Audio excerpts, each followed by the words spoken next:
Bonjour à toutes et tous et bienvenue sur la chaîne Le Mandataire Efficace. Aujourd'hui, on va voir comment bien choisir son statut. Allez, c'est parti.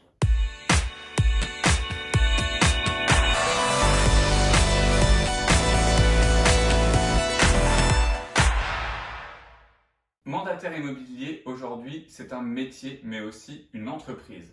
On vous a expliqué qu'est-ce qu'est un mandataire immobilier dans la vidéo où la fiche va apparaître juste au-dessus, et vous allez pouvoir voir exactement en quoi consiste le métier de mandataire immobilier.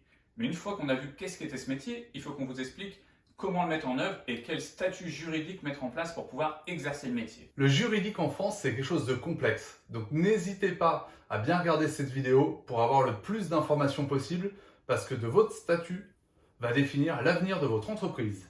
Effectivement, quand on est mandataire immobilier, nous sommes patrons. On est responsable de notre structure.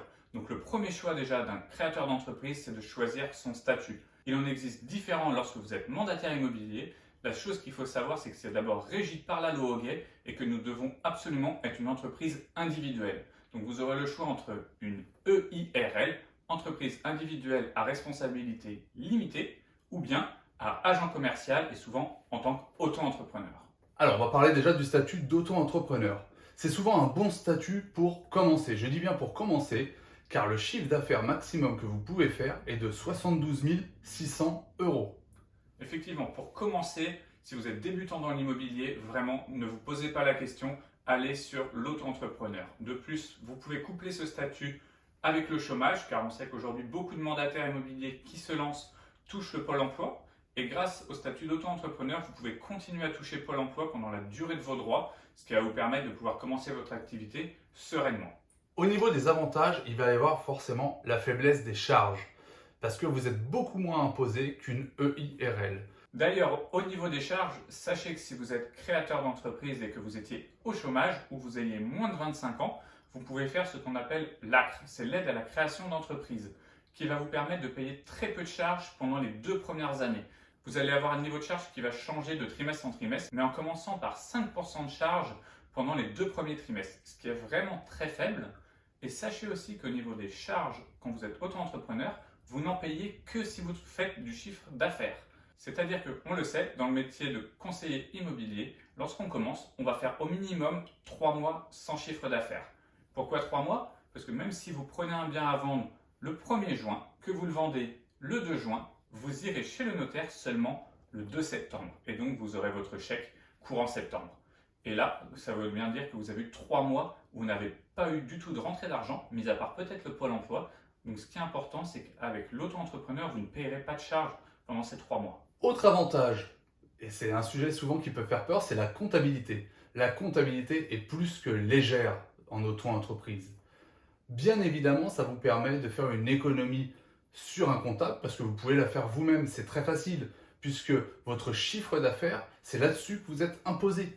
Il n'y a pas de dégrèvement ou autre. Le dégrèvement est automatique au niveau des impôts, mais vous ne pouvez pas dégréver ce que vous avez acheté. De ce fait, vous pouvez tenir votre comptabilité sur une feuille Excel.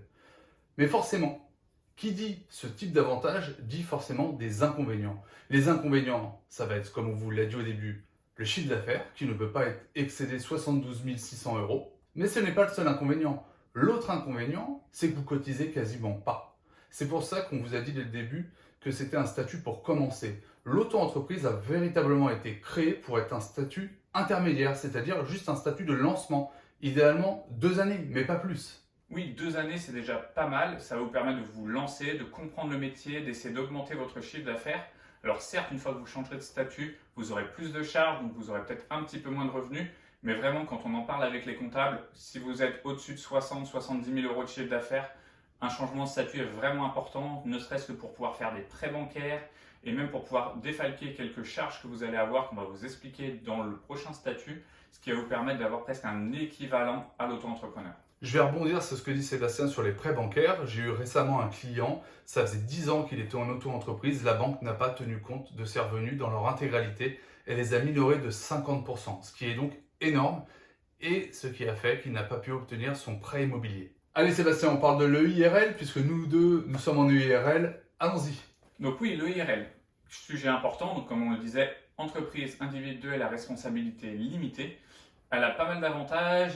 Quelques inconvénients aussi, on va essayer de vous énumérer ça au plus simple.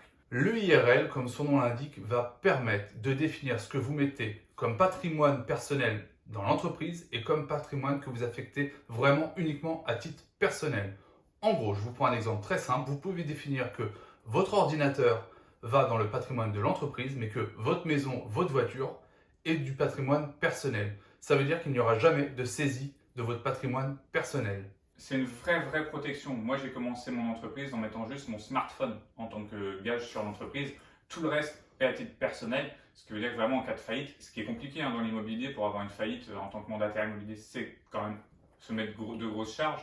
Mais là, on va pouvoir vraiment tout protéger surtout vraiment le cadre familial. Et on vous l'a dit quand même pas mal de fois avec Olivier, nous l'important aussi c'est de vivre avec notre famille et du coup de la protéger. Je rebondis sur ce que dit Sébastien, c'est aussi que bien souvent quand vous vous lancez dans une entreprise, vous avez des craintes de ne pas faire de revenus. Donc c'est quand même bien de protéger sa famille, ça rassure aussi la famille et c'est quand même pas mal parce que quand on avance l'esprit serein, on avance quand même beaucoup mieux. Le IRL a quand même quelques désavantages, c'est qu'on a un peu plus de charges. La première charge que généralement nous avons, c'est la comptabilité. Il est important de prendre un comptable afin de ne pas faire de bêtises et surtout d'être très bien conseillé. Parce que oui, un comptable, ça coûte de l'argent, mais vraiment ça vous en fait gagner beaucoup. En effet, beaucoup de choses peuvent être défalquées d'une EIRL. En effet, beaucoup de choses peuvent être défalquées de votre EIRL. Déjà, chose importante, nous sommes assujettis à la TVA. C'est-à-dire que tout ce que vous allez acheter avec votre entreprise, votre smartphone, votre appareil photo, un iPad, vraiment tout ce qui va être important pour votre entreprise, vous allez le payer en hors taxe, ce qui va vous permettre de gagner à peu près 20% sur tout ce que vous achetez. Ça, c'est la première chose qui va être à faire. En plus, après, vous allez pouvoir gagner les frais kilométriques. Vous allez vraiment tous pouvoir les déclarer et donc faire des économies. Si vous le souhaitez, à la place des frais kilométriques, vous pouvez acheter votre véhicule avec la société.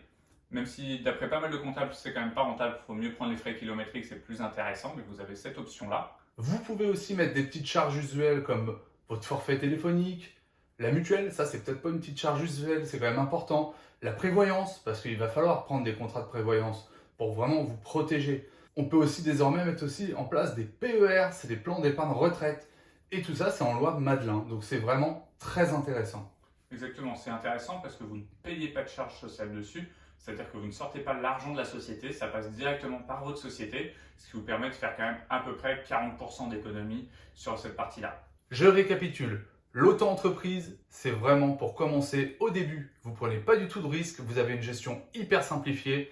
Et puis au bout de 1 an, voire au pire 2 ans, vous basculez en EIRL parce que vous avez réussi dans l'immobilier et que vous faites du chiffre.